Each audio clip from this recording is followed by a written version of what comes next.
Salut à tous les amis, j'espère que vous allez bien, c'est l'envers du manga. Je suis ravi de vous retrouver pour cette nouvelle vidéo que je vais appeler Bilan Juillet. Alors il y a plein de choses à vous dire, j'ai plein de choses à vous dire. Je suis ravi de revenir sur YouTube avec comme projet de faire une vidéo par mois qui sera le bilan de mes aventures geek. Alors que ce soit en manga, en Blu-ray et en musique. Je vais vous présenter tout ça chaque mois et j'essaierai quand j'ai des réceptions ou des achats que j'ai fait ici et là de les détailler dans des petits shorts ou des vidéos plus courtes. En tout cas, le projet, et ça me tient à cœur, c'est de revenir en vidéo pour vous montrer tout ce qui s'est passé durant le mois en cours que je viens de terminer, pour vous partager la passion, pour réagir avec vous, communiquer avec vous en commentaire.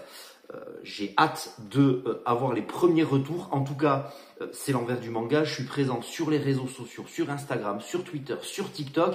Et maintenant, avec un petit retour sur YouTube. Je suis aussi présent en podcast sur Manga Club. J'espère que vous allez bien. Voilà, n'hésitez pas à commenter, à vous abonner à la chaîne, à activer la cloche et à me dire vos impressions sur le nouveau projet que je mène. Là, on est au mois de juillet. On est au plein cœur de l'été. J'espère que je suis bien placé, j'espère que j'aurai bien la caméra. Voilà, j'ai plus les habitudes de youtubeur, mais en tout cas, moi, j'ai vraiment envie de parler de tout ce qui s'est passé durant le mois. Alors, il y aura du cinéma, il y aura du Blu-ray, il y aura du vide-grenier, il y aura de la cassette. Et je suis ravi de vous retrouver pour cette nouvelle aventure. Qu'est-ce que je voulais dire? Oui, je viens de déménager. Donc là, je suis dans mon salon. Il y aura un petit peu d'écho, je pense, mais c'est pas très grave. Je suis au milieu des cartons. J'essaye de réaménager toute ma pièce. C'est compliqué. J'essaye de faire au mieux pour avoir le meilleur son, pour avoir ma collection à portée, pas trop surcharger l'appart. Et voilà, je vais au fil des mois, au fil des semaines, réaménager tout ça et revenir en force, que ce soit en podcast, sur les réseaux sociaux et sur YouTube. On commence cette vidéo qui risque d'être un peu longue parce que j'ai beaucoup de choses à vous dire. Au programme, du manga, ensuite on aura du Blu-ray et de la musique.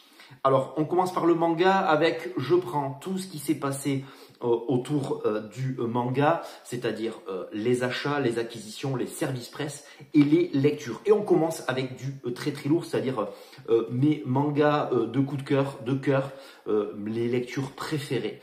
On commence avec Peleliu Gaiden, voilà, c'est chez Vega. Gaiden, ben, c'est le spin-off de la série originelle. Alors, c'est de Kazuyoshi Takeda.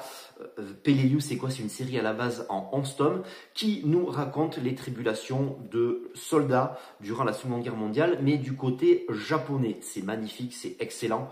Procurez-vous très vite cette série Peleliu. Si vous aimez l'histoire et les moments d'émotion, Peleliu, c'est excellent. Et là, c'est la série spin-off qui va s'évertuer à aller chercher certains personnages et en approfondir le background. C'est excellent.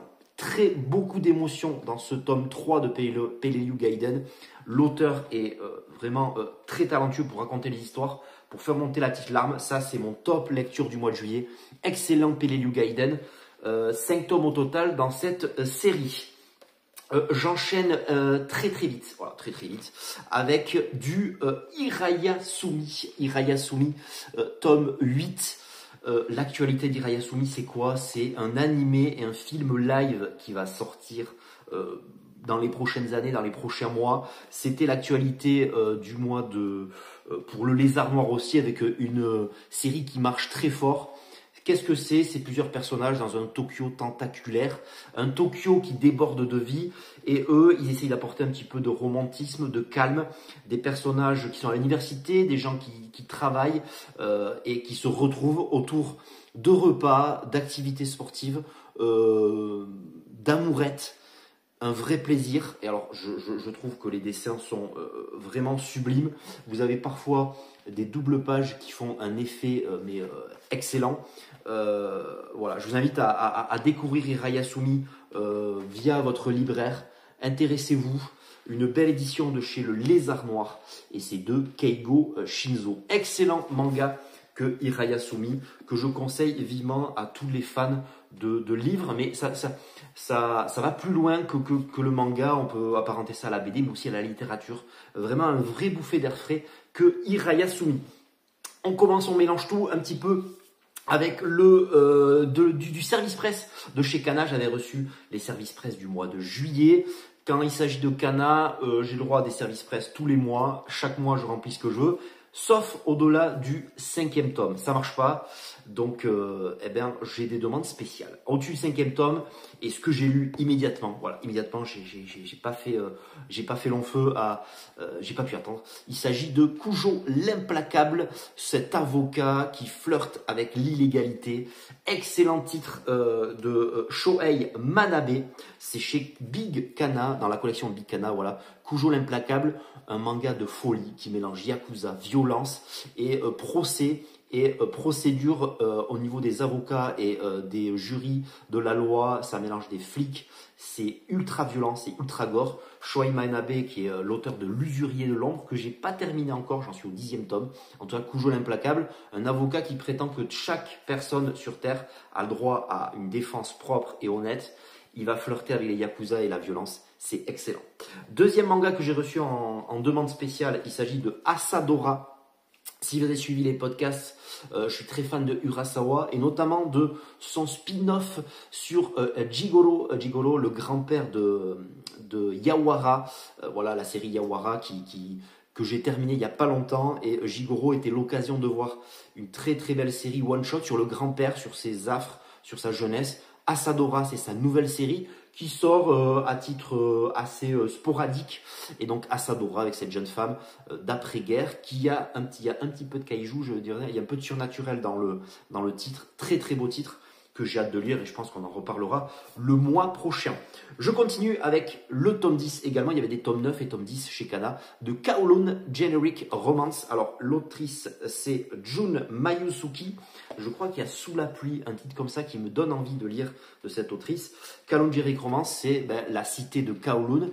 En proie un peu de surnaturel aussi, avec une agent immobilière, entre amourette, bizarrerie, un dessin complètement dingue. Alors je ne vais pas vous spoiler, mais je vais essayer de trouver une scène voilà, sans trop spoiler. Vous voyez, ouais, c'est magnifique. Asadora, vous connaissez. Je ne vais pas tout vous montrer, sinon la vidéo durerait des centaines d'heures. Mais voilà, c'est un coup de crayon excellentissime. Autre lecture avec de l'envoi. Il y a quand même un mois et demi, j'avais pas pris le temps de lire tout ça. Il s'agit de Isekai Samurai, le tome 2. Je vais en faire une petite interview avec un passionné d'Isekai sur le Manga Club. En tout cas, Isekai Samurai, une magnifique édition de chez Meian. Là aussi, un dessin que je vous montre qui est très très cool. Voilà, des planches magnifiques. Isekai Samurai, c'est tout simplement une samouraï qui cherche la mort dans un monde, le nôtre, sauf que c'est 400 ou 500 ans avant, et elle cherche vraiment la mort, elle le prie haut et fort, elle le clame haut et fort, et elle est transportée dans un monde médiéval fantastique, un peu à la Game of Thrones, avec des dragons, des trolls, un peu à la Seigneur des Anneaux. C'est hyper con, mais ça fonctionne très très bien. Voilà, une samouraï de 1600 qui est transportée dans un monde de fantasy. J'aime beaucoup, donc Isekai Samurai ici, et j'avais eu le droit alors au tome 1 que j'ai là. Donc les tomes 1 et 2 sont sortis. Voilà, la jaquette aussi, celle-là, est assez belle. Je trouve qu'elle est magnifique. Donc Isekai Samurai 1 et 2. Voilà, toujours chez Meian, vous avez le droit à un petit marque-page qui fait plaisir. Voilà, petit marque-page que je laisse là. Donc j'ai eu les tomes 1 et 2. Très agréable lecture. Et vous avez un petit ex libris qui est vraiment qui est assez classe, qui fait bien plaisir. On enchaîne avec une autre sortie de chez Meian tout récemment. On était au mois de mai, au mois de juin, que j'ai lu tout récemment parce que j'avais l'envie de faire une interview avec mon invité sur Manga Club. Il s'agit des tomes 1 et 2 de Tempuru. Voilà, tome 1 et 2 de Tempuru. Tempuru, qu'est-ce que c'est? Il y a un animé. C'est de qui tout ça? De Kimitake Yoshika. Voilà, Kimitake Yoshika. De quoi ça parle? Alors vous avez vu, c'est un peu grivois, c'est un peu pervers, on va dire. C'est un étudiant. C'est un étudiant, voilà, comme on en fait plein au Japon. L'âge aidant, les premières pulsions sexuelles aidant, il sait que son père est un grand coureur de jupons qui a quitté le nid familial pour ne pas suivre, parce qu'il pense qu'avec ses gènes, il va suivre le même chemin et devenir un gros pervers et un accumulateur de conquêtes sexuelles, il va se réfugier dans un moine, dans un temple pour devenir moine et pour devenir un ascète et pour devenir très très éloigné des envies quelconques. Et sauf que il va se retrouver dans ce fameux temple tenu par que des femmes un peu délurées, aux grosses poitrines, évidemment, sinon ce serait pas drôle. Donc voilà, un manga assez drôle, assez bien écrit, un peu grivois, quelques blagues. C'est l'auteur, il me semble, de Grand Blue de chez Meian. Et puis toujours une belle édition chez Meian, voilà. Pas trop cher, je sais pas comment ils font, l'éditeur, mais en tout cas, le papier, la couverture est vraiment de qualité. J'aime beaucoup. Et puis vous avez des dessins, ouais. Je vais vous montrer, voilà, c'est un peu déluré, voilà, c'est un peu déluré ici, vous voyez ici, c'est un peu grivois, on va dire, ça mange pas de pain, c'est marrant, c'est cool, vous voyez, vous avez un peu de scène olé olé, c'est pas sexuel, c'est pas interdit au moins de 18 ans, pas interdit au moins de 16 ans, c'est grivois sans plus, voilà. Et là j'avais, évidemment, je vais en parler tout le long de cette vidéo, j'avais également un ex-libris, un marque-page, mais j'ai dû tout ranger. Et parfois, je ne pourrais pas tout retrouver parce que j'ai tout étalé dans mon appart, dans les cartons. J'attends d'avoir tout mis en place pour mettre ma collection. Je tenais à vous parler et vous aussi, dites-moi en commentaire ce que vous en pensez. N'hésitez pas à commenter cette vidéo. En tout cas, Yatari Ryoko, une vie nouvelle. J'ai pu avoir la chance, l'honneur d'avoir en interview la responsable éditoriale Élise Rouillet dans un dernier Manga Club. N'hésitez pas à aller sur Manga Club via les plateformes de podcast. Vous aurez droit à l'interview de l'éditrice qui a travaillé sur ce projet Yatari Ryoko, une vie nouvelle. Le deuxième tome sort le 27 août. Pourquoi je vous le présente? Parce que c'est une petite merveille. Je vous conseille de le lire, de l'acheter, de le parcourir. C'est une vraie pépite avec une jeune femme qui habite avec 4 jeunes hommes. Histoire d'amour, vie lycéenne japonaise. Une excellente édition de chez Nobi. Et l'actualité, avant que je l'oublie, c'est la sortie chez Delcourt Tonkam de H2 en perfecte édition, top double. Grosse série de Mitsuru Adachi qui sort en octobre. En octobre, il y a énormément de choses qui sortent en termes de manga. On enchaîne avec à nouveau des sorties, mais aussi des achats. Alors là, c'est des services presse. Pelelu Gaiden, je l'ai acheté. Hirayasumi, je l'ai acheté. Il y a aussi des achats. Je mélange un peu tout. Acquisition, achat, service presse. Je vais vous montrer un peu le Atom que j'ai eu tout à l'heure. Un Atom magazine sur la fantasy. Je vais vous montrer les magazines que j'ai pu me procurer ces derniers mois. Il s'agissait de vous parler également de Les 7 chevaliers du royaume des marronniers. L'autrice était en interview dans le Atom du mois d'avril, centré sur la fantasy. Nao Iwamato, voilà, Nao Iwamato. Vous avez ici le tome 1, je crois qu'il y a 3 tomes sortis. Il n'y a pas plus de 5-6 tomes sortis au Japon, c'est une série en cours. Fantasy, rencontre, jeu de pouvoir, l'histoire d'une générale d'un royaume au centre de l'univers, entouré de 8 royaumes. Il y a des jeux de pouvoir, une générale assez réputée du royaume des marronniers qui a 7 fils, 7 enfants garçons et qu'elle va envoyer dans les 7 autres royaumes pour négocier la paix et entretenir de bonnes relations. C'est un peu trop shoujo pour moi. Le dessin est pas dingue non plus. Voilà, je vous montre tout ça. Mais ça reste une belle édition. Je ne sais pas ce que je vais en faire. Je ne pense pas que j'irai le tome 2. C'est vraiment pas pour moi. Autre déception et autre achat. Comme quoi j'ai essayé. Voilà, j'ai essayé de m'intéresser à des tomes 1 dont j'ai entendu parler et dont on m'a dit du bien. Mais c'est vrai que voilà, j'ai pas accroché, notamment avec le tome 1 de Centuria, plongé dans un nouvel univers de dark fantasy. Eh bien, figurez-vous que j'ai pas du tout accroché. Ça raconte rien. L'histoire d'un esclave qui prend part, qui va dans un bateau avec d'autres esclaves. Il y a une tragédie. C'est un peu un sous-Berserk, ne comparez pas ça à Berserk évidemment, mais Centuria avec une jaquette réversible, effet métallisé, on va regarder tout ça parce que je ne l'ai même pas regardé, voilà, effet métallisé, c'est chez Kurokawa, c'est de Toru Kuramori, un dessin pas très quali, et puis une jaquette réversible que vous avez ici, voilà.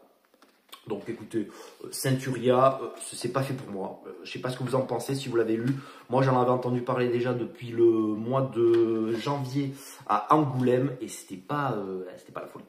Non, c'était pas dingue. On enchaîne avec la série terminée du mois. Voilà, j'en parle aussi dans le Manga Club, dans le podcast. Il y a une section série terminée que je mets en corrélation, en relation aussi avec le fait que beaucoup de séries se termine chez les éditeurs. Je parle de My Hero Academia, tome 42, une série qui se termine, et puis un gros hit de vente et commercial et assez connu. Je pense que le manga s'est transformé, le manga se vend un peu moins, on revient à une époque de 3-4 ans, et puis les séries au long cours comme ça font un peu peur maintenant pour les éditeurs, donc c'est l'une des grosses séries comme Naruto, ou Jujutsu Kaisen ou One Piece qui prend fin avec un manga très cool sur un jeune homme qui devient héros alors qu'il n'a pas les capacités. Ça parle à tout un chacun, les gamins qui sont identifiés à des dizaines et des dizaines de super-héros, vie scolaire, attaque de méchants, excellent. My Hero Academia, tome 42.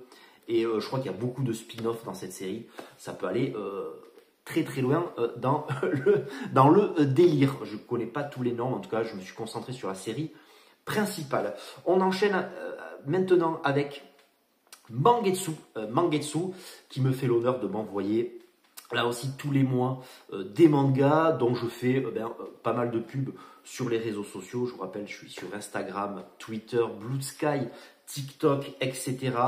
Et le retour avec une jaquette dorée de Shu Sakuratani, Rooster Fighter, le fameux coq de combat qui affronte d'autres coqs en mode kaiju, en mode débile, en mode très original. J'ai hâte de lire ce nouveau tome et je vais vous montrer quelques planches. Voilà, il y a toujours le petit poussin voilà, qui est en plein délire.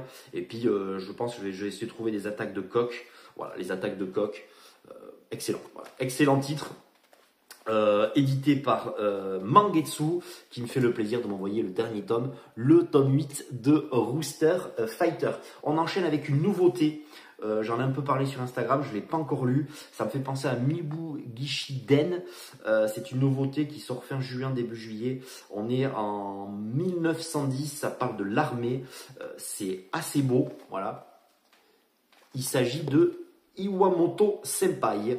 L'histoire, il se rend aux quatre coins du Japon pour enquêter sur des phénomènes surnaturels. Je pense que ça peut me plaire. Une jolie édition, encore une fois, de chez Mangetsu, dans la collection Shonen, ok, de Hiroshi Shibashi. Voilà. Je ne sais pas combien il y a de tomes, je ne sais pas, à part que ça se passe en 1910 avec un espèce de membre des forces de l'ordre qui enquête sur des pouvoirs surnaturels. Partout où Iwamoto est envoyé, le paranormal rôde. Eh bien, écoutez, ça peut être sympa. J'enchaîne avec une très grosse bizarrerie, là aussi, chez Mangetsu, qui prend des risques, qui a toujours pris des risques. Mangetsu, il ne faut pas leur enlever. Des fois, ça marche, des fois, ça ne marche pas. On parle de Ushijin Mumu, qui nous vient qui est de Hiroki Miyashita. Je suis désolé pour mon japonais il rend pas honneur à l'Empire du Soleil Levant. C'est chez Mangetsu. Et là, alors, accrochez-vous, ça mélange réparation d'électroménager. Il y a beaucoup d'explications sur l'électroménager. Je me rappelle, j'avais vu des pages entières de petits guides pour réparer les machines. Vous voyez, vous avez des petits guides comme ça. Et c'est une jeune femme, voilà, toute somme normale, qui subit une apparition d'extraterrestres sous forme féline, voilà, sous forme de chat. C'est très bizarre. Mais c'est très cool aussi, c'est très drôle. Les tomes 1 et 2 étaient cool. Et voilà, ça nous... Alors, il y a des petites explications voilà, sur des machines. Et puis, vous avez la vie quotidienne de cette jeune femme qui prend part à une invasion extraterrestre qui a pris forme de chat. Voilà, je ne sais pas quoi dire de plus. Alors, je n'ai pas retrouvé dans les cartons Chibi Maruko Chan, petite pépite des années 80, j'avais pas trop aimé le tome 1, puis je me suis mis dans le tome 2 et dans le tome 3 que j'ai lu, que j'aimerais bien vous présenter aussi plus tard quand j'aurai le tome 4, en tout cas ce serait pour les prochains épisodes, les prochains mois.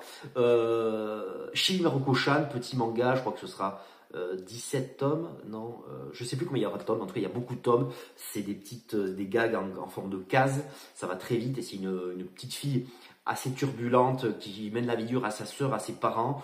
Un petit focus sur les années 80. Moi, j'adore ces années 80 japonais. Ça, c'est vraiment très différent de notre France à nous, de notre peuple. Donc, c'est pour ça que ça me fait délirer les mangas. Ils sont très différents, les japonais. Et ça ressemble, chez Mangetsu aussi, à Crayon Shinchan.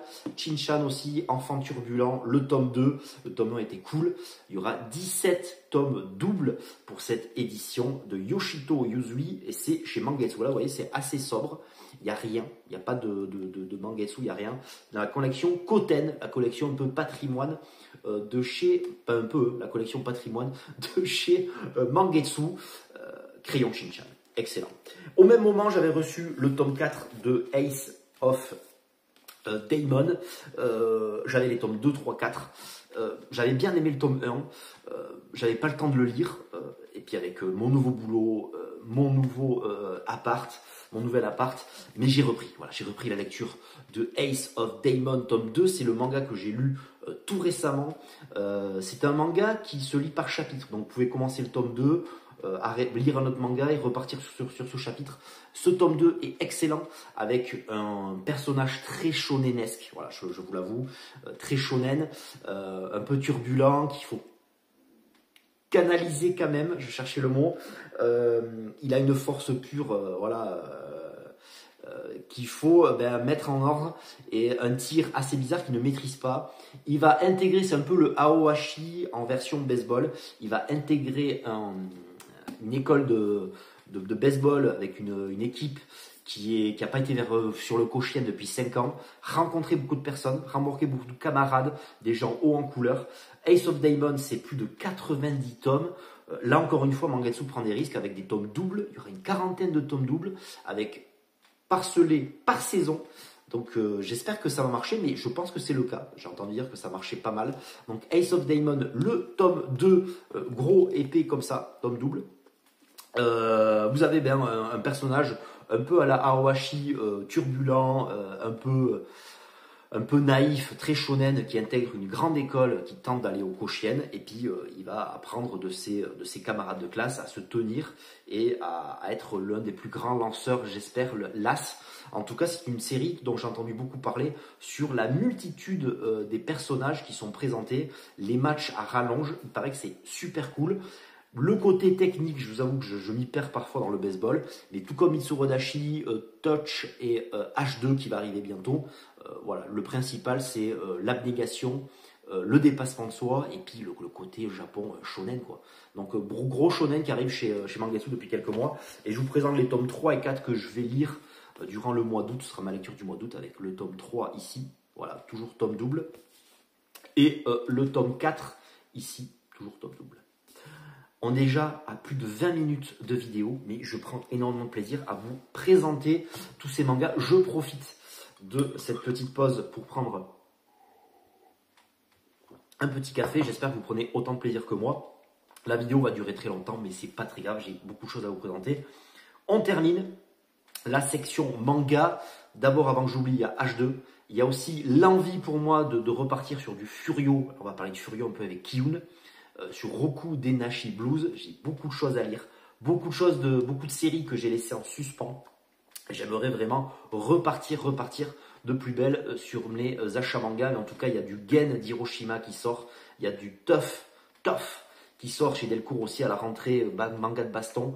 J'aime pas trop l'aspect visuel de la série. Allez, on enchaîne avec Kiyun, et là un service presse que j'ai reçu dès le mois du début juillet avec Nine Peaks. Voilà, Nine Peaks, j'ai enchaîné les tomes 6 et 7 de Nine Peaks, c'est excellentissime. Voilà, Nine Peaks, foncez sur cette série dont on ne voit plus trop le côté voyage temporel. À la base, c'est un gamin qui perd, dont le père disparaît, qui meurt. Et puis ce gamin est un peu turbulent, bagarreur à l'école. Et en fait, il se rend compte que son père était un énorme furio, un énorme voyou qui a presque réussi à réunir tous les gangs de la ville et les transporter alors que son gamin était presque à son apogée, un gros bagarreur. Donc les deux vont se retrouver dans la même école au début des années 2000, dans une ville gangrénée par les écoles qui s'affrontent tout le temps. C'est excellent. Voilà, Nine Peaks de Tetsuhiro Hirakawa. Je ne veux pas dire de bêtises sur les autres séries, je connais pas, je crois que c'est Clover. En tout cas, Nine Peaks, c'est magnifique, c'est très beau. Et puis c'est le duo entre un père jeune et son fils qui vient du futur. Il y a des bastons vraiment, c'est pas un spoil, mais c'est une belle baston contre un chef de lycée avec les cheveux longs. Excellent. Voilà. J'ai enchaîné les 6 et 7. Le 7, c'est de chez Kiun et c'est bien sûr un seinen baston, mais c'est pas non plus ultra violent comme peut l'être Out par exemple de chez Meian. J'ai reçu également Jujutsu Kaisen. Voilà, Jujutsu Kaisen. Je suis un peu en retard, j'ai pas lu le tome 26, donc voilà, j'aurai le tome 27 pour plus tard. Hubbleblatt, manga Hubbleblatt que j'ai pas lu. Là aussi, je vous montrerai dans le Atom Hubbleblatt saison 2. Je les ai demandés, mais en fait, il faut lire la saison 1, je pense, avant de capter, parce que c'est sous-titré L'Ordre du Roi Défunt. Et je vous avoue que j'ai pas lu la première saison, donc je vais peut-être me pencher sur la première saison. Et enfin, là aussi, une déception, mais je ne me rappelle plus que j'avais reçu la magnifique édition de Pandora Hearts avec son tome 3. Édition, alors comment ils appellent ça? Ultime, Perfect, de John Mushizuki, Perfect Edition, voilà. Incroyable édition, hein. Doré comme ça, la couverture est magnifique, c'est vraiment splendide comme édition. Donc Pandora Hearts, c'est une énorme shonen, je crois que c'est 25, 28, 20, plus de 20 tomes en tout cas. Et il y aura plus d'une dizaine d'éditions comme ça double, avec un papier de qualité. Là vous voyez, ça va pas emballer. L'histoire, les dessins, ça met du temps à se mettre en route. Et souvent on dit dans les séries, oui mais patiente, 5-6 tomes, vous avez un marque-page à chaque fois. Voilà, l'édition est magnifique. On est autour de, combien ça? Ça doit être 15,90 € comme tous les éditions comme ça, Perfect. Et vous avez un petit marque-page qui fait plaisir dedans, que je remets. Alors je ne sais pas quoi en faire, je ne pense pas continuer la série. Je pensais vraiment le faire gagner pour un concours. Donc à voir pour la suite des événements. On continue avec... Je voulais vous montrer le Atom que je lis en ce moment. Atom, si vous ne connaissez pas, prônant la culture manga. Voilà, Atom, la culture manga. On est le numéro 32, basé sur la fantasy. Donc il y a Akihiro Yamada, Naoi Yamamoto, qui étaient les 7 chevaliers du royaume des marronniers. Itoruji Shiono, c'est l'auteur de Hubbleblatt. Et puis vous avez un très très gros... interview de Sho Château qui est très intéressant sur l'auteur de Give My Regard to Blackjack, très intéressant sur le fait qu'il ait monté sa boîte et qu'il a acheté ses propres droits à l'instar de Takehiko Inoue par exemple ou de l'auteur de, j'en perds mes mots, l'auteur de Nicky Larson. Voilà, c'est des mecs connus qui ont bien marché mais qui ont préféré acheter leurs propres droits et ils gèrent leur propre manga et ils passent pas par les éditeurs. Donc voilà, Atom, toujours un énorme kiff. Ce sont des interviews à rallonge qui vous expliquent la vie de l'auteur et autour de ses grandes œuvres, de ses mangas, comment ils ont commencé, comment ils ont fait. Et j'adore, voilà, j'adore. Atom, le 32 qui est sorti au mois d'avril. Et juste à l'instant, avant de faire la vidéo, je suis passé par le Tabac Press et le Atom Japon Underground MMA Yakuza, le tome 33 qui est sorti début août, fin juillet. Voilà, c'est le dernier Atom que j'ai en la possession et que je vais lire avec délectation. Je prépare quelque chose pour Atom dans les prochains mois, surtout avec un abonnement qui est vraiment pas cher, que j'aimerais bien me procurer comme ça. Pas de souci pour le recevoir à la maison, tranquillou, pilou. Voilà, aussi là, belle actualité avec, je pense qu'il y aura du Tough, il y aura du Free Fight, il y aura du Baki, je pense. Il y a plein de choses. Et il y a un manga qui me fait de l'œil, je ne sais pas si vous connaissez, que j'aimerais bien me procurer. Il s'agit de Yeba, je ne sais pas comment on dit Yeba, complète édition. Manga assez culte avec un samouraï, ça j'aimerais bien, par l'auteur de Détective Conan. Voilà, ça j'aimerais bien me le procurer. Il est en pub ici, donc voilà. On parlait d'abonnement et de magazine. L'occasion, et je pensais que le magazine Mad Movies était en pause pendant les vacances, comme l'année dernière, il me semble. Dites-moi si je dis des bêtises en commentaire, mais en tout cas, le dernier Mad Movies, J'ai pas pris le DVD parce que le dernier DVD avec la Tour du Diable était un peu chelou. Voilà, j'ai pas trop aimé. Là, c'était c'était Bad Moon, un film avec un loup-garou. J'ai eu peur d'aller dessus quand même. J'ai un peu peur d'aller dessus. Là, au programme, vous avez du 28 ans plus tard que j'ai adoré. 28 ans plus tard, foncé au cinéma. Eddington, Guillermo del Toro et les vampires, Exit. Et là, vous avez Substitution, Bring Her Back. Alors, le japonais et l'anglais, c'est pas mon truc. Mais voilà, le nouveau Mad Movies qui est sorti depuis le 16 juillet. Et comme ça, je me tiens au courant de l'actualité cinéma. On fait le pont entre le manga et le cinéma à travers les magazines, et on va enchaîner directement avec le cinéma, les Blu-ray, les acquisitions, les services presse. Et je pense que certaines choses que j'ai reçues, certaines choses que j'ai pu acquérir, je vais les décliner par moment en vidéo unique pour aller plus loin. Parce que je n'ai pas pu aller des fois lire les mangas que j'ai reçus, lire les mangas enfin déballer tout ce que j'ai reçu, et j'en oublie, je perds la tête, voilà, parce que c'est mon retour, j'en perds la tête. Je voulais vous faire un petit déballage de chez Kotodama. Kotodama, donc j'ai eu des contacts avec eux depuis plusieurs mois. Je n'ai pas réussi à avoir de manga, on s'est perdu de vue. Et là, la community manager m'a envoyé un message pour me faire découvrir un pack découverte. Alors je pense que là j'en ferai une vidéo dédiée. Voilà, j'allais passer au film et j'ai oublié de vous parler de ça. Je vais vous déballer un pack découverte que j'ai reçu de Kotodama. Kotodama, qu'est-ce que c'est? C'est une maison d'édition dont je crois que c'est Sébastien Agog, l'ancien de chez Vega, qui est responsable éditorial, et qui tente d'apporter culturellement via les mangas, via des sujets comme les samouraïs, les sushis, des sujets qui nous passionnent tous en tant que lecteurs de manga ou fans du Japon. Et à chaque fin de manga, il y a une petite explication, un petit documentaire. Donc c'est un nouveau manga, nouvelle génération. Alors vous avez une petite présentation de tous les mangas ici, dans un petit feuillet. Voilà.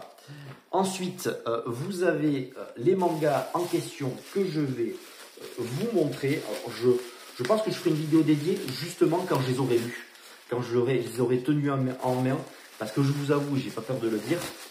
Pour ma part, l'édition est... Voilà, bon, je ne suis pas très fan du côté esthétique de l'édition. Alors, vous avez tout d'abord, je crois que c'est un one-shot, Inatsuba, celle qui maniait le sabre, vous voyez ici. Alors, pourquoi pas? Je pense qu'il faut que je me fasse violence et que je me dise que des fois le dessin, ben, c'est pas forcément... on peut aller plus loin que le dessin et peut-être que l'histoire va être sympa. C'est pas si dégueulasse si on l'a en main comme ça, donc l'édition est cool. Moi j'ai pas l'habitude d'avoir ça, l'auteur ici, ça fait un peu documentaire. Alors apprenez-en plus sur l'époque d'Edo et les derniers samouraïs au Japon avec un documentaire illustré de 16 pages. Vous voyez, alors à la fin vous avez un petit documentaire illustré. Vous voyez, je vais vous montrer ça vite fait parce que je pense que je ferai une vidéo quand j'aurai lu les mangas, au moins quelques-uns, pour présenter le pack découverte. Voilà, donc nous avons Inatsuba, voilà. Là, c'est sur les samouraïs. Nous avons sur les idoles Hikaru in the Light, Kotodama, le Japon, tout le Japon en manga. Voilà, c'est le projet. Voilà, vous avez celui-là. Alors là, c'est le tome 1. Je ne sais pas combien il y a de tomes.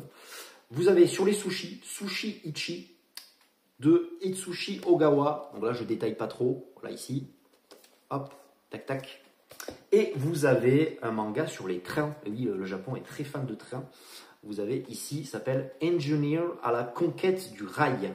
Voilà, petit manga, pack découverte, le one shot et que des tomes 1 pour faire découvrir aux abonnés ou aux passionnés la maison d'édition Kotodama, que je vous invite à aller accrocher sur les réseaux sociaux, sur Instagram, sur X et sur Blue Sky. Je ne sais pas s'ils ont une chaîne YouTube, en tout cas je vous mettrai tout ça dans la vidéo qui sera dédiée à cet éditeur tout simplement. On enchaîne avec les Blu-ray. Les Blu-ray, j'ai plusieurs choses à vous montrer. Alors le déménagement fut l'occasion d'avoir un plus grand appart, plus de calme pour enregistrer mes vidéos. Et c'est aussi l'occasion d'avoir tous les mois un vide-grenier qui est vraiment à 100 mètres de chez moi. C'est un vide-grenier assez emblématique de la région du Pays Basque. C'est au bord de l'eau, c'est pas loin de la plage. J'habite un appartement super et très bien placé. Et vous avez un vide-grenier au bord de l'eau, mais qui est vraiment très près de chez moi. J'y suis allé très tard parce que le dimanche, je me lève très tard parce que je bosse le soir. Et donc, je suis allé très tard à 11 heures. Retour vide-grenier dans cette vidéo, petit intermède vide-grenier qui va entamer la partie Blu-ray et film de cette section. Tous les premiers dimanches du mois, c'est vide-grenier juste à côté de chez moi. L'été, c'est une période assez particulière, donc il y a 2 vide-greniers. Le 20 juillet, c'était pas top, il pleuvait, il n'y avait rien. Je me balade, il n'y a pas grand chose. Je vois des Blu-ray. Alors je vais vous montrer que les Blu-ray sont un peu à l'ancienne. C'est la première version des Blu-ray où on n'appuyait pas sur X sur la manette mais sur rond. En tout cas, il y a le vieux logo Blu-ray. La personne me dit 1 euro le Blu-ray. J'en ai pris 12. J'ai négocié à 10. Donc j'ai eu vide-grenier 12 Blu-ray pour 10 euros. Voilà, je vais vous présenter tout ça avec un petit avis sur les films si je les ai vus. Où je les ai vus il y a assez longtemps. Ninja Gaiden, premier Blu-ray de ce retour vide-grenier. Voilà, Ninja Gaiden. Alors je ne vais pas tous les ouvrir, mais c'est très simple. Il n'y a même plus le petit fascicule. Il y a juste le Blu-ray, version amarrée. Voilà, petit Blu-ray, Blu-ray disque. Là ils disent un des films d'action les plus jouissifs depuis Kill Bill. Calmez-vous. Voilà, Ninja Gaiden. C'est sympathique, voilà, c'est sympathique, j'irai pas plus loin. Voilà, c'est sympa, ça parle de ninja dans notre monde actuel. Voilà. Jonah Hex avec Josh Brolin, Megan Fox et John Malkovich. J'en perds mes mots. Là aussi, pareil, un Blu-ray propre. On est encore sur la première version des Blu-ray, donc je pense que c'est pour ça que c'était pas très cher. La magnifique Megan Fox, sauf pas le film. Western à l'ancienne, je me rappelais plus trop, je crois que je l'avais déjà vu, mais j'avais pas vu la ferme. Film dont je ne connaissais pas l'existence. Sean Austin, Christopher Lee, Jeremy Irons, Tim Curry dans Discworld. J'ai l'impression que c'est une série, un très long film. Je ne connaissais pas du tout. Voilà, je sais que c'est une œuvre de Terry Pratchett. Je me rappelle du jeu vidéo Discworld, qui était en plusieurs disques que j'avais du mal à faire à l'époque. Très bizarre. Et leur quête, le 8e sortilège. Je connaissais pas du tout l'existence d'un film Discworld. Voilà, j'en reste abasourdi. Jason Statham avec King Rising. Voilà, les Blu-ray continuent avec cet achat de 10 euros pour 12 Blu-ray. On a le fameux, je sais plus comment il s'appelle, le réalisateur. Je sais plus, le réalisateur allemand qui a foutu un peu le bordel là. C'est un peu bizarre là. Uwe Boll ou je sais pas quoi. Bon bref. Film que je connaissais pas, basé sur un comics avec Eva Mendes, Scarlett Johansson, Samuel Jackson, que j'ai pas vu. Voilà, je ne vais pas vous en dire plus. The Spirit, un peu à la Sin City, par le créateur de Sin City et 300. Donc là, vous avez carrément, là vous avez la copie digitale, le Blu-ray, et vous avez, je crois, des cartes. Voilà, vous avez des cartes dedans. Jolie collection Blu-ray. Alors voilà, je vais vous montrer quand même les cartes. Qu'est-ce que c'est? Vous avez Face My Power avec Samuel Jackson. Et vous avez Come to Me, Lover. Voilà, quelques cartes qui jalonnent le Blu-ray. Je ne vais pas tout vous montrer. Mais voilà, petit achat assez sympa Blu-ray. Moi, je suis assez content de mes achats. Je ne l'ai pas vu, je tente de le voir. Outlander, le dernier Viking avec Jim Caviezel. La grosse déception, c'est que le film ne marche pas. J'ai un bruit que j'ai jamais entendu dans ma Play 4. Je rêve d'avoir une Play 5, ce sera pour bientôt, pour regarder du 4K et pour jouer aussi, parce que ma Play 4 commence à faire énormément de bruit. Ah, il y a Ron Perlman. Il y a Ron Perlman, Ron Perlman qu'on voit partout. Donc Outlander, je l'avais déjà vu, donc je suis pas déçu, mais c'est comme si le disque était éjecté, il ne marche plus, il ne marche pas, tout simplement. J'ai revu L'Aigle de la 9e Légion, film similaire à Centurion, je crois, quand la 9e Légion est perdue aux confins de l'Angleterre, voilà, avec un Channing Tatum et un Jamie Bell, c'est sympa. Moi j'avais bien aimé, voilà, Blu-ray tout à fait basique et normal. Nous avons Le Jour le plus long. Alors là, j'ai été ravi de revoir ce film. Voilà, avec un casting Bourvil, mais Henry Fonda, Robert Mitchum, John Wayne sur le D-Day, voilà, le jour le plus long, le 6 juin 1944, le débarquement des Alliés, les intempéries, est-ce que ça va se faire, la logistique, les attaques, le débarquement sur la plage, et puis surtout, hein, c'est là où j'ai appris de gamin que Hitler, il faisait tellement peur à ses sous-offres que le débarquement s'est fait parce qu'ils n'ont pas osé le réveiller. C'est rappelé dans le film, c'est excellent. La musique est cool. Il y a notamment les scènes avec le clapet, là, clic, clic, clic, clic, où ils doivent se reconnaître. Il y a des scènes magiques, c'est en noir et blanc. Un film à voir absolument. Des films qu'on voit souvent quand j'étais gamin pendant les jours fériés. Il n'y en aura peut-être plus de jours fériés plus tard, mais en tout cas, moi, ça a été l'occasion de voir le jour le plus long. Excellent film, je crois qu'il y a 3 ou 4 réalisateurs. J'ai pas vu les bonus, mais en tout cas, un film avec une version DVD dedans, version bonus, excellent. Voilà, là, rien que pour ça, ça vaut le coup.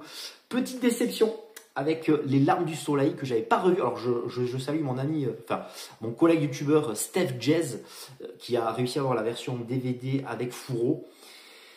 Je suis pas très fan du film, moins fan qu'avant. Un Bruce Willis avec les yeux fermés, les yeux plissés comme ça, qui est beaucoup trop sérieux. Sur un Nigeria en pleine guerre civile, il est chargé d'aller chercher des ressortissants étrangers, des médecins. Et l'une des médecins est la magnifique Monica Bellucci, qui joue très très mal dans ce film. Je ne sais pas ce qui se passe. Voilà, donc voilà. Les Larmes du Soleil, Blu-ray. On continue avec Ghost Rider avec Nicolas Cage. Je crois que j'ai vu le 1, mais j'ai pas vu le 2. De Ghost Rider, voilà, bon, ça j'ai déjà vu. Un après-midi pluvieux, ce sera l'occasion de revoir ce film. On a également Jumper avec le perdu, oui, le perdu Hayden Christensen, après avoir joué Dark Vador dans la trilogie, la première trilogie. Il ne s'ouvre pas, si il s'ouvre. Voilà, on a perdu un peu de vue Hayden Christensen. Ouais, les rôles de Star Wars, c'est dur de s'en sortir après, de s'en dépêtrer, ça nous colle à la peau. Et enfin, un excellent Chronique de Riddick, je crois que j'ai pas vu le 2, il y a le Pitch Black d'abord, Chronique de Riddick, et je crois qu'il y en a un troisième. Voilà, Chronique de Riddick, ici, avec Vin Diesel. On continue avec une réception, là ici, une réception, pardon, service presse. J'en ferai une vidéo dédiée, je l'espère avoir le temps, mais en tout cas, je vais vous en parler tout là. Il s'agit de l'éditeur Artus Film. Artus Film, qui sont Artus Film? C'est un éditeur de films à l'ancienne. Je leur ai demandé si on pouvait faire un partenariat pour les présenter en vidéo, faire des vidéos YouTube, des TikTok et tout ça. Ils m'ont dit avec plaisir, qu'est-ce que vous aimez, vous prenez ce que vous voulez. Alors moi j'ai dit j'aime bien les films d'horreur, j'aime bien Ursula Andress et j'aime bien les péplums. Alors ils m'ont envoyé une petite sélection, voilà, ça me fait rigoler maintenant que je dis ça. J'étais un peu cavalier, on va dire. Donc, Ursula Andress, La montagne du dieu cannibale, un film de Sergio Martino. Voilà, Ursula Andress, la sculpturale, la fameuse James Bond girl, Ursula Andress, qui va chercher son mari ou son frère, je ne sais plus, à une expédition en Nouvelle-Guinée, en Papouasie-Nouvelle-Guinée, je ne sais plus. Puis elle tombe sur vraiment un hic. Donc, un combo, alors je ne vais pas tous vous les montrer, mais tous faire une critique, mais un combo Blu-ray DVD avec les jaquettes des éditions anglaises, enfin américaines et italiennes. Et vous avez un combo ici, là. Donc voilà, film assez bizarre. J'en reparlerai dans la vidéo dédiée, qui voit des animaux manger d'autres. Voilà, c'est vraiment des films d'époque où on voit un peu des trucs qu'on ne pourrait pas voir maintenant, un peu sale. La montagne du cannibale avec Ursula Andress, mais qui termine, voilà, qui surprend sur la fin. On a en mode péplum que j'ai vu Les Travaux d'Hercule, film des années 50-60, italien, qui mélange un peu tout, Ulysse, Persée, toute la légende, la mythologie grecque. Alors là, vous avez très belle édition, voilà, très belle édition. Et vous avez là aussi les jaquettes étrangères. Vous avez le Blu-ray et le DVD, et vous avez un petit livret. Voilà, comme ça, un petit livret qui fait plaisir. Alors voilà, je vous montre les 2 films, voilà, les plus importants que j'ai reçus. Et après le reste, je les ai vus. Certains j'ai vus. Et d'autres, je ne vais pas vous les montrer parce que la vidéo, peu importe, la vidéo elle peut durer 1h30, on s'en fiche. Mais voilà, je ne peux pas tout vous montrer non plus. En détail, je ferai des vidéos dédiées. Vous avez Hercule et la Reine du Lydie. Vous avez Ursus l'Invincible. Celui-là, j'ai moins bien aimé. Voilà, j'ai pas trop aimé celui-là. Moins bien filmé, moins de budget, pas trop qualitatif, les acteurs jouent pas très bien. Plutôt Hercule qui sont vraiment cool. Et Persée l'Invincible, voilà, qui est encore sous blister. Donc là, qui a pas le petit livret. Certains films, il n'y a pas le petit livret. Donc voilà la réception de chez Artus, dont j'ai hâte de vous faire une vidéo où je vous montrerai bien en détail tout ça, une vidéo dédiée. L'occasion au mois de juillet, beaucoup d'éditeurs, que ce soit des Blu-ray, DVD, ou films partent en vacances et avant ils essayent de faire des soldes durant les soldes, comme ça ils bradent un peu leur dernier prix. Alors j'ai pas vérifié le prix exact de ce que je vais vous montrer maintenant. Il s'agit de chez Robotofilm. Robotofilm que j'aimerais bien avoir en interview parce que c'est un peu lié à mon compte Instagram où, depuis quelques années, l'envers du manga, ça parle de films japonais, il y a des films de samouraï. Donc ce serait intéressant d'avoir l'avis d'un passionné de cinéma qui s'est lancé tout seul dans l'édition Blu-ray, dans l'édition de films, et qui tente de vivre de sa passion. Je crois que j'en ai eu pour 70 €, il y avait jusqu'à 54% de réduction sur les Blu-ray que je vais vous présenter. Alors là, je vais aller très vite parce que j'en ai vu qu'un et je suis un peu déçu. Alors, pas pour le Blu-ray, c'est très subjectif ce que je vais dire, mais voilà, vous avez une version, il y avait une version normale de base et une version collector que j'ai pu avoir. Donc, tout ce que je vais vous présenter, 5 Blu-ray pour 70 €. Donc voilà, Violent Panic, The Big Crash, voilà. De chez Roboto, vous avez un combo Blu-ray DVD et vous avez en forme de livre qui est là, qui n'est pas indépendant mais qui est attaché. Voilà. Roboto, celui-là, il faut être vraiment armé au cinéma japonais des années 70 avec une histoire de braquage. Parfois, la caméra bouge vraiment beaucoup pour signifier du mouvement. Et puis, il y a une pratique quand même violente et sexuelle qui est assez originale pour moi. J'ai trouvé ça un peu bizarre. Donc voilà. Le seul Blu-ray que j'ai déballé de chez Roboto. On enchaîne avec Violent Streets, l'histoire de Yakuza. Ça peut être sympathique. Franchement, ça peut être sympa. Alors vous avez le reflet, je suis désolé, mais Great Jailbreak. Voilà. Hop. Je trouve que les versions normales qui sont sorties après ou qui ont été rééditées parce qu'il y avait des versions collector, mais par exemple les versions normales de Shogun Samurai, je les trouve assez basiques, voilà, par rapport à la version collector. Je regrette de ne pas avoir eu celle-ci en version collector. Shogun Samurai, j'imagine que ça parle de samouraï. Et vous avez Gamera, la trilogie des années 90. J'ai plus les noms en tête.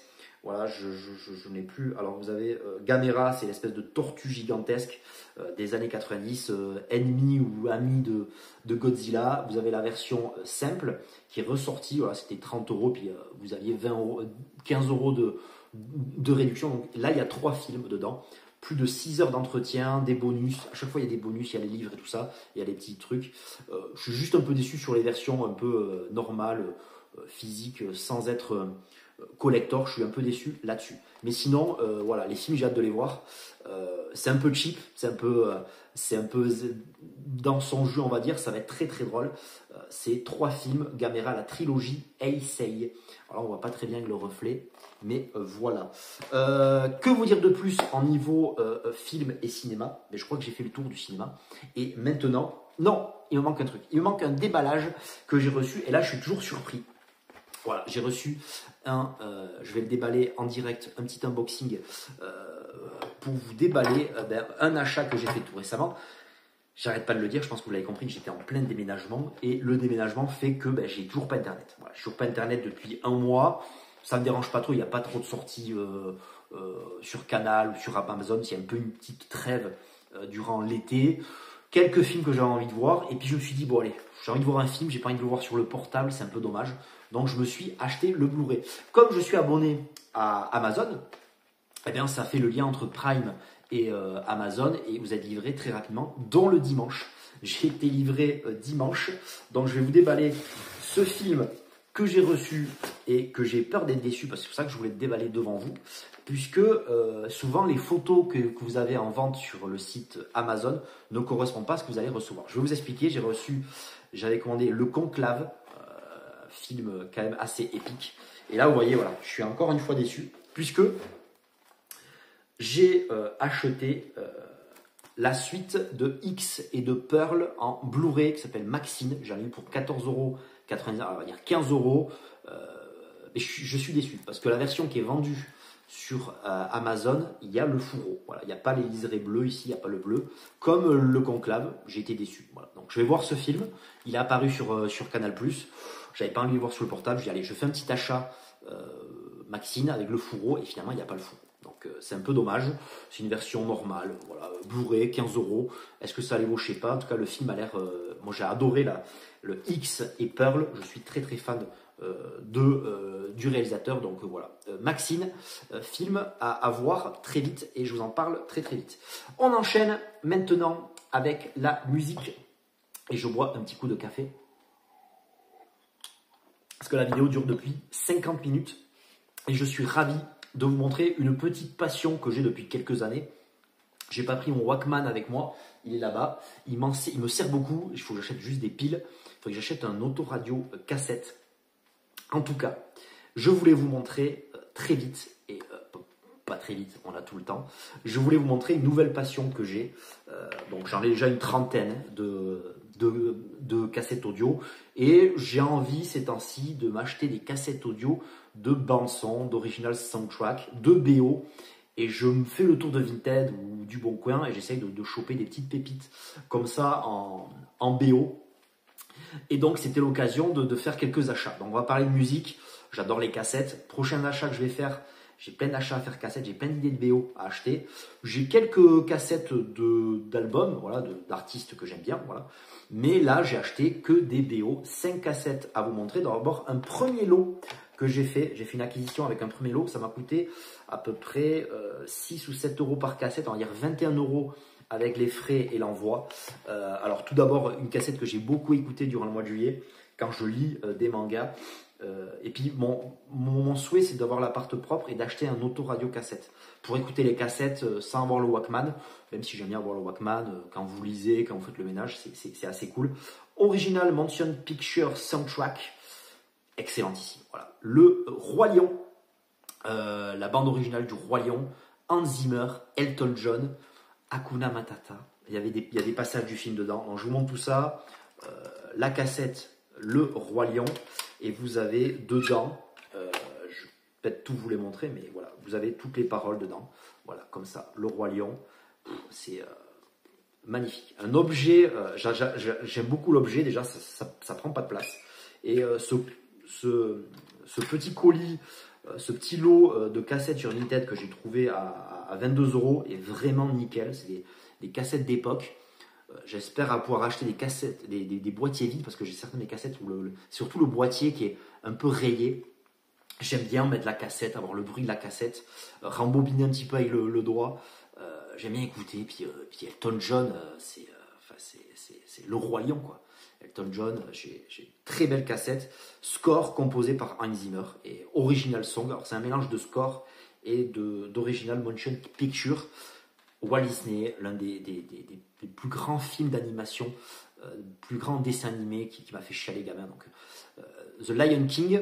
Et puis quand vous êtes sur Vinted, vous allez évidemment sur le drifting de la personne. La personne avait évidemment un banger, le flic de Beverly Hills, qu'on voyait là aussi, ce genre de film des années 80, qu'on voit aussi lors des jours fériés. Excellent film. Alors là, une cassette noire, voilà.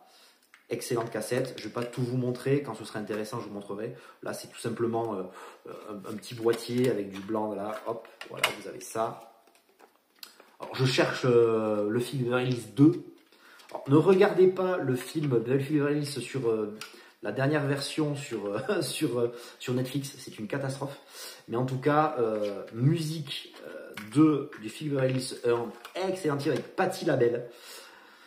The System, Danny Elfman, le réalisateur, Pointer Sister, enfin et puis à chaque fois que vous écoutez la cassette, vous voyez les scènes cultes de film, les scènes d'action, les scènes de poursuite, comme le Lion King, vous voyez tout ça, vous remémorez le film. Le Eddie Murphy, flic de Détroit, dans la pègre, dans la saleté de Détroit, cette ville très très industrialisée, qui poursuit un malfrat, et c'est le contraste du film qui va aller à Beverly Hills, à Hollywood, à Los Angeles, à Beverly Hills, rencontrer une autre forme de flic. C'est excellent. Voilà, c'est excellent. Dans le même lot, il y avait l'excellent Music from the Original Motion Picture Soundtrack, Sister Act. Alors, il y a une version, je me suis trompé. Voilà, j'ai pris Sister Act, évidemment. Hein. Excellent film, gospel. Il y a de la chorale. C'est ancré dans les années 80-90. De toute façon, tous les BO que je vais prendre, je crois que ce sera années 80, années 90. Encore une fois, une cassette Voilà, là ici, grise, tout à fait normale. Vous avez les paroles avec la fameuse Whoopi Goldberg, cantatrice, chanteuse de cabaret, qui fuit, je crois que c'est Harvey Keitel, elle fuit Harvey Keitel pour se réfugier dans une église. Et excellent, voilà, c'est excellent, la musique et tout. Et j'étais persuadé que c'était dans le 1 où il y avait Lauryn Hill. Et non, c'est pas Lauryn Hill, c'est dans le 2. Donc il y a une cassette avec le 1 et le 2. J'aime pas trop le projet. Il y a une cassette du 2, mais qui est un peu chère. Voilà, c'est un peu compliqué à trouver. Et puis des achats, 7 € chacun, avec les envois et tout, donc pas très cher. Je l'avais loupé cette cassette, et puis elle est réapparue à 2,90 €. Voilà, Waterworld de James Newton Howard. Je ne veux pas vous faire l'étalage de tout ce qu'il a fait, mais en tout cas, il y a Le Fugitif, il y a plein de choses. James Newton Howard, il a travaillé, beaucoup travaillé. Très grand compositeur, une BO assez jungle, assez épique, assez tribal parfois. Un film que j'adore, qui a fait beaucoup parler de lui à l'époque, parce qu'il a rapporté très peu d'argent. Là aussi encore, un petit papier avec énormément de choses sur le film. Voilà, vous avez des photos du film. Moi, j'adore déballer ce genre de choses. Voilà, motion picture. Et vous avez une cassette qui est cool, qui est très très cool.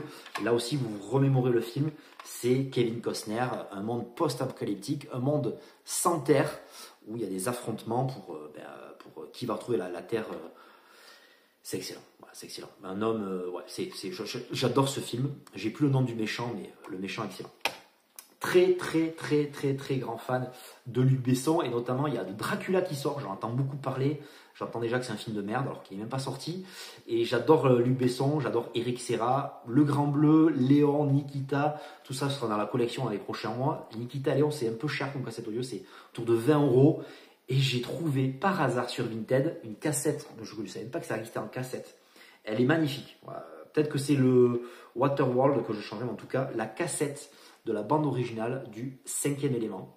Alors, vous avez là aussi un mélange, comme certaines cassettes, de scores par Eric Serra et puis de passage du film. Ça, c'est très marrant. Eric Serra. Alors, la cassette est de très bonne qualité. Toutes les cassettes marchent très bien. Voilà, c'est très bon état. Là, c'était bon état parce que vous avez une petite déchirure ici. Je vais vous montrer tout ça. C'est pas très grave. Vous avez Eric Serra, vous avez des passages du film et vous avez des petites photos du film sur le petit livret. Je changerai le boîtier parce que le boîtier est un peu dégueulasse. Donc, c'était prévenu, en bon état. La cassette marche parfaitement. Et vous avez des passages avec Chris Tucker, évidemment, qui interroge Bruce Willis, et le Bruce Willis dit « Hi ». Voilà, vous avez les fameux extraterrestres au gros flingue. Leur score, vous avez même le morceau de reggae quand le mec détruit les petites bestioles pour faire briller le vaisseau. Vous avez le fameux morceau Luce del Sumemor, le fameux morceau avec la cantatrice, qui est excellent. Voilà, la cantatrice qui se met à rapper à un moment donné. Un film de dingue, space opéra. Ça date de 97, ça n'a pas vieilli. Celui-là, ce film, 5e élément, j'aimerais énormément me l'avoir en format Blu-ray magnifique, 4K, belle édition collector, mais c'est un Blu-ray qui est édité, aussitôt édité, il part très très vite. Voilà. Donc, prochaine acquisition, il y aura des BO en cassette. Restez connectés parce qu'au mois d'août, dans le bilan du mois d'août, il y aura forcément une cassette. Je suis en train, juste avant de faire la vidéo, j'ai fait des demandes. Alors, j'aimerais avoir du Terminator aussi, beaucoup de films avec Schwarzenegger comme Conan, du Stallone, du Luc Besson comme je disais, que des films comme ça, j'aimerais bien retrouver. Donc j'ai des mots-clés sur Vinted, je pioche, je cherche, je fais des annonces, je fais des offres et c'est génial. Vinted, je suis très très fan. On termine cette vidéo. Avant de donner mon avis sur deux, trois trucs qui se sont passés au mois de juillet, j'ai l'occasion de vous déballer. Enfin, je vais pouvoir le déballer et le sortir. La bande originale en vinyle, oui parce qu'il y a du vinyle aussi, il y a un seul vinyle, dans un coffret que j'ai reçu chez Vinyl Movie World. Vinyl Movie World, qu'est-ce que c'est? C'est un YouTuber qui a monté sa boîte et qui vend surtout des bandes originales de soundtrack. C'est mon film préféré qui est en soundtrack ici. 1000 exemplaires, 35 ans pour fêter les 35 ans du film. J'ai commencé à déballer, parce que vous savez qu'on peut être très ridicule si on n'arrive pas à déballer le film. L'objet, donc là très bien protégé. Je pense que si je vends peut-être des vinyles que j'écoute plus, peut-être que je vais vraiment garder ce carton parce que c'est vraiment fait spécialement pour les vinyles. Vous avez le petit carton qui est là pour bien protéger. Donc je vais vous montrer tout ça. Je vais l'ouvrir en direct et je vais me l'écouter de suite après. La vidéo dure déjà 1 heure et c'est un vrai plaisir de vous avoir en ma compagnie et je vais déballer de suite. Et alors que même si c'est mon film préféré, je suis assez déçu. J'ai pas pris la cassette, il y avait la cassette qui était disponible, là je préférais prendre le vinyle parce que voilà, je trouvais que le score de John Barry s'y prêtait. Je sais pas si vous avez deviné, il y a du Kevin Costner, John Barry. On va parler d'un film iconique pour moi, Kevin Costner, western, Rencontre avec les Indiens, Danse avec les loups. Je vous montre la bande originale de Danse avec les loups. Voilà, ici.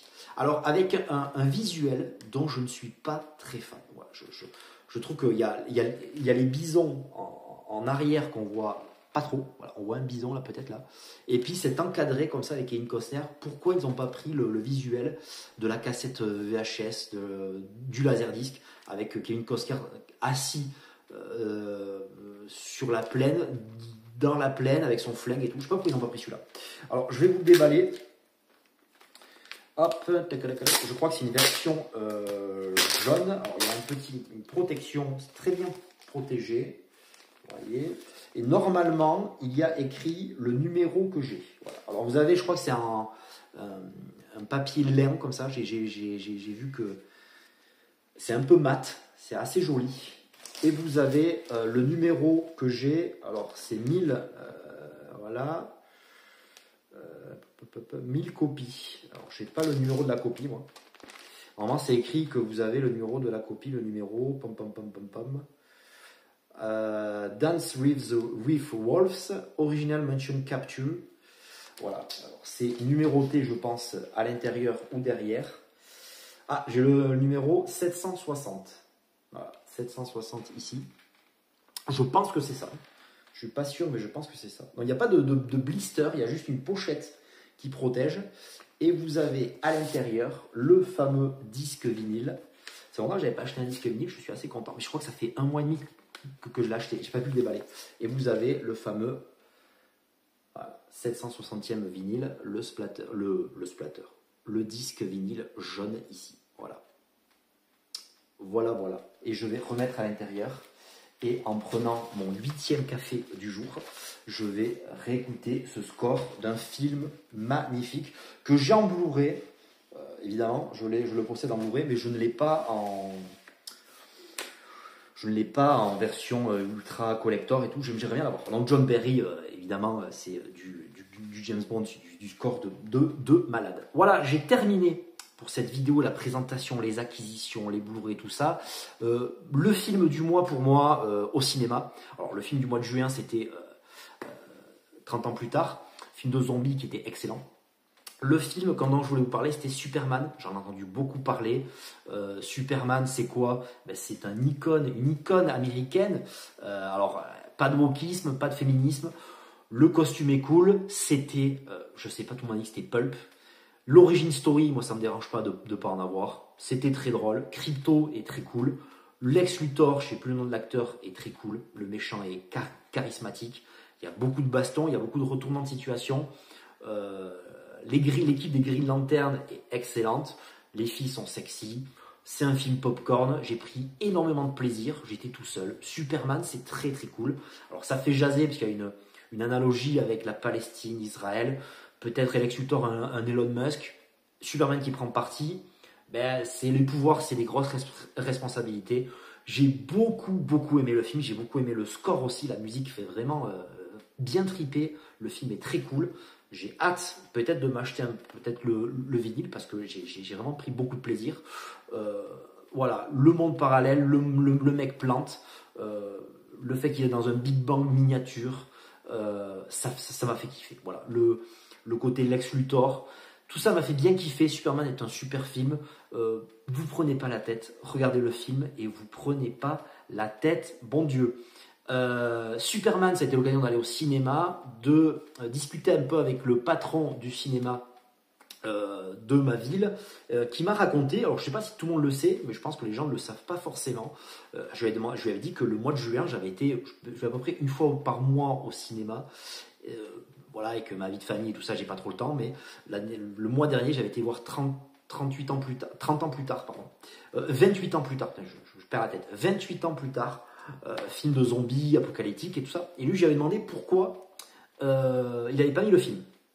Et alors, il faut savoir que, alors, je ne sais pas si je racontais une connerie ou lui, c'est lui qui me l'a dit, mais je ne sais pas si je vais raconter un truc hyper original. Je ne sais pas si tout le monde le sait, moi je ne le savais pas. C'est que pourquoi les petites villes n'ont pas le film à la base? Parce que ça ne fait pas partie du plan de sortie. Ils préfèrent sortir le film dans des grandes villes avant de sortir dans les petites villes. C'est pour ça que les petites villes l'ont après le film. Et parmi le plan de sortie, un film comme Superman, le cinéma, dans le contrat, il achète le film, la bobine, et il est obligé de le mettre 14 fois par semaine pendant 3 semaines. Les gros films, comme les Avengers, les gros films américains, obligent les cinémas à mettre tel film 14 fois par semaine. Ça peut être pendant 2, 3, 4 semaines, 5 semaines selon les gros Avengers. Donc ça ampute certains cinémas, ça oblige certains cinémas à embaucher du monde et à mettre le film 2 fois par jour pendant presque 1 mois et demi, 3 semaines, 1 mois. Et pour 28 ans plus tard, ils devaient le mettre 3 semaines à l'affiche, 2 fois par mois. Pour un petit cinéma comme l'est dans ma ville, il a choisi de ne pas prendre le film. C'est pour ça que certains films ne sont pas à l'affiche dans certaines villes, parce qu'il s'est dit, il prône la diversité, et un film de genre, ça reste un film grand public, mais ça reste quand même un film de niche, apocalyptique, avec des zombies. Ils préféraient mettre autre chose à la place. Ça allait prendre du temps, de l'argent, des employés pour tenir le film, et il n'est pas sûr que ça remplissait les salles tout le temps. C'est pour ça qu'il ne l'a pas pris. Et ensuite, on va faire un petit hommage quand même, parce que je suis très fan de catch. Alors là, on est vraiment dans le pro-américanisme des années 80, 70, Superman et Hulk Hogan, qui est le dernier grand catcheur, la légende du catch, qui a disparu, qui a porté à bout de bras tout l'entertainment du catch sur ses bras. Il en faisait des caisses. J'adore le personnage, j'adore le type, j'adore le catch, j'adore la surenchère américaine par moment du catch. Je suis très fan. Voilà. Hulk Hogan repose en paix. Je suis très fan du perso des années 80-90. Après, l'Amérique a pris un tournant un peu malheureux, mais sinon ces années 80-90, vous avez pu le voir avec mes achats cassettes, mes audios, qui ont fait de moi l'homme que je suis de 40 ans aujourd'hui. Hulk Hogan, génial. Regardez du catch en sachant que c'est faux. Vous prenez un énorme plaisir, ça reste du théâtre de gladiateurs et des athlètes, du divertissement pur et dur. Voilà pour cette vidéo manga, film, cinéma et musique. J'ai fait le panel de tout ce que j'ai pu acquérir, regarder, écouter durant le mois de juillet. J'espère que vous avez passé très agréablement. Moi, ça m'a fait kiffer de revenir. J'espère que j'aurai bien la caméra, j'espère que j'ai pas trop bougé, j'espère que mon crâne n'est pas trop monté. Je me demande, il n'y aura pas beaucoup de montage, je laisserai, j'enlèverai le début et la fin. Je vous invite à vous abonner et à activer la cloche. Je vous invite à commenter cette vidéo. J'aimerais avoir votre avis sur tout ce que j'ai pu ramasser, les prix, la qualité des choses. Dites-moi en commentaire si vous êtes fan de cassettes audio, si on peut en discuter, si vous appartenez à des groupes Facebook ou des groupes. Je sais que je suis sur Instagram le Club Cassette, un club uniquement avec des cassettes audio. J'espère qu'ils se mettront des choses à la vente. Je rêverais d'aller dans un magasin comme ça. Dites-moi si vous vendez des cassettes, des BO dont vous voulez vous débarrasser. Activez la cloche pour ne rater aucune vidéo. J'ai un énorme plaisir à faire cette vidéo, donc je vais revenir tous les mois déjà pour faire tout ça. Et je vous dis à très bientôt pour de prochaines aventures. N'hésitez pas à aller sur les différents réseaux sociaux de l'Envers du Manga. TikTok, Instagram, X, Blue Sky et les podcasts, le Manga Club, une fois par mois. Je retrace avec une interview à chaque mois mes activités de lecteur manga. Je vous dis à très bientôt pour de prochaines aventures, pour le mois prochain ou pour les vidéos dont je détaillerai ce que j'ai reçu ici. Je vous dis à très bientôt. Passez un bon été. À très bientôt. Ciao.